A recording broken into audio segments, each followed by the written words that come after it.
Picture this. A woman sits behind a carved marble screen in the Mughal court, invisible to the men debating war and empire below. But every word they speak, every decision they make, it all flows through her first. Generals bow to her commands. The emperor himself seeks her approval. In a world where women were meant to be silent and unseen, she became the most powerful person in an empire that stretched across most of India. How did a Persian refugee girl rise to rule the Mughal Empire in everything but name? And why has history nearly forgotten the woman who proved that power has no gender? This is the story of Nur Jahan. Welcome to the Untold Spirit. Her name at birth was Mer Unisa. She was born in 1577, not in a palace, but on the side of a road in Persia. Her parents were fleeing poverty and war, heading east toward India and the promise of a better life at the Mughal court. They were educated, cultured people, but they had nothing. Her father eventually found work under Emperor Akbar, one of the greatest rulers the Mughal Empire ever knew. The family rebuilt their lives in this new land. Mer Unisa grew up surrounded by poetry, politics, and power, but always at a distance. She was brilliant, beautiful, and educated in ways most women of her time were not. She could read and write Persian. She understood art, music, and the delicate dance of court intrigue. At 17, she was married off to a Persian soldier named Sher Afghan. It wasn't a love match, it was strategy, duty, family obligation. She moved with him to Bengal, far from the capital, far from the center of power. For years, she lived a quiet life. She had a daughter. She watched her husband serve the empire. And then, in 1907, everything changed. Sher Afghan was killed.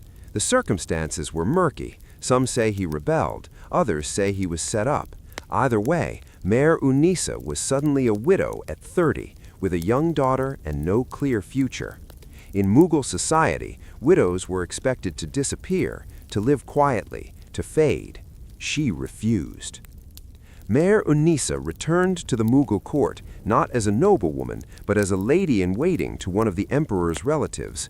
She was back in the game, but barely.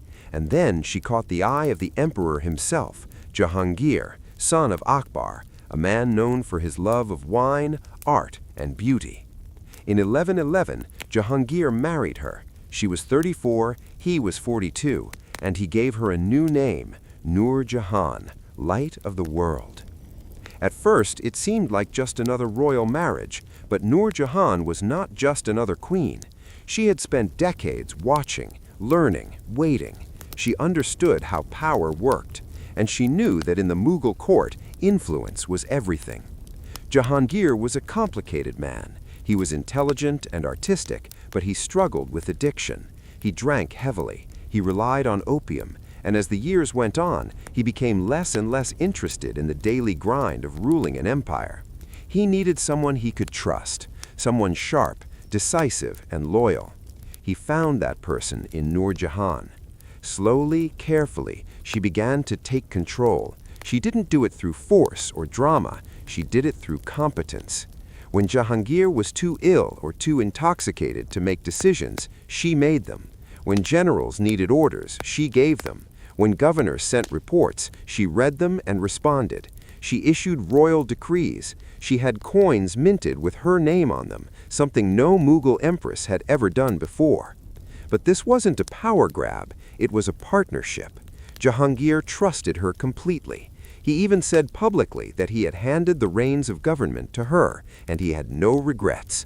For nearly 20 decades, Nur Jahan was the true ruler of the Mughal Empire.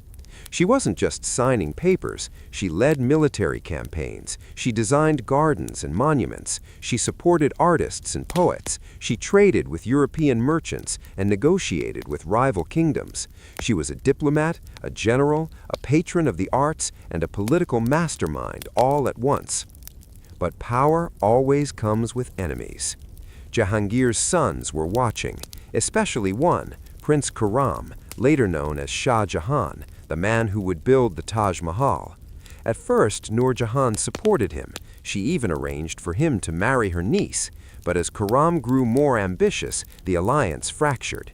He wanted the throne, she wanted stability, and she began to back a different heir, one she could control. The court split into factions, loyalties shifted, whispers turned into plots, and Nur Jahan found herself fighting not just for power, but for survival. In 1626, Jahangir was captured during a rebellion led by one of his own generals. The emperor, the most powerful man in India, was a prisoner. The empire teetered on the edge of collapse. Nur Jahan didn't hesitate.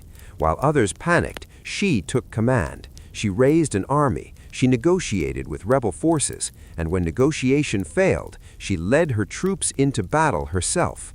Imagine that, a woman in her 50s, riding at the head of an army, fighting to rescue her husband and save an empire. She succeeded. Jahangir was freed, the rebellion was crushed, and Nur Jahan's legend was sealed. But the victory came at a cost. Jahangir's health was failing, the struggle for succession was heating up, and Prince Khurram, now openly hostile, was gathering his own forces. Nur Jahan tried to outmaneuver him, backing another prince, but the tides of history were turning. In 1627, Jahangir died, and with him, Nur Jahan's power died too.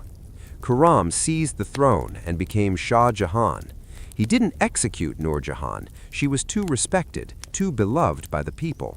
But he exiled her from court. He stripped her of her titles, her influence, her voice. The woman who ruled an empire was suddenly invisible again. She spent the last 18 years of her life in quiet isolation in Lahore. She lived simply, designing gardens, writing poetry, and supporting charitable causes. She never remarried. She never tried to reclaim power. She had played the game as well as anyone ever had, and she knew when it was over. Nur Jahan died in 1645 at the age of 68. She was buried in a tomb she had designed herself, elegant and understated, surrounded by the gardens she loved. So why don't we know her name? Because history is written by those who come after, and Shah Jahan had no interest in celebrating the woman who opposed him. The Mughal chronicles mention her, but briefly, carefully. Her power was downplayed. Her achievements were credited to her husband. Over time, she became a footnote, a beautiful queen, nothing more. But the evidence is still there. The coins with her name, the records of her decrees, the monuments she built, the letters from foreign diplomats who knew exactly who was really in charge. Nur Jahan didn't just survive in a man's world, she mastered it. She proved that intelligence, strategy, and courage have nothing to do with gender. She ruled one of the most powerful empires on earth, not by birthright or violence, but by sheer brilliance. Her story reminds us that history is full of voices we've stopped listening to.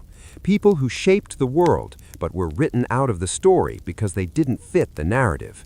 Women, outsiders, refugees, people like Nur Jahan, who refused to be invisible.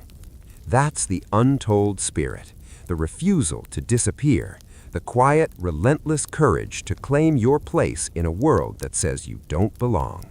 If you want to hear more stories like this, stories of hidden courage and forgotten heroes, subscribe to The Untold Spirit, because the most powerful stories are the ones we've never been told.